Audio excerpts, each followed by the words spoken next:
صفیه مادرمون دیدین 4000 بار 4000 دانه خرما در پیشش الله اکبر میگفت است. مادرای عزیز وقتاتون بیهوده نگذرونید. این مادرها را ببینید. از این تلی سریالی که مثال 2 ساعت و 3 ساعت دوام میکند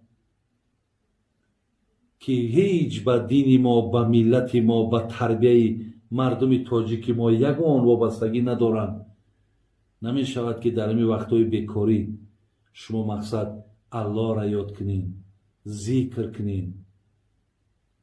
مادر را ببینین 4000 دانه خرما که این خیلی شرایطی که امروز شما مادرها دارین یا نداشتن. گرسنه بودن، تشنه بودن، در خنکی خنک میخوردن، در گرمی گرم میشیدن، ولی بازم این با الله نزدیک بودن.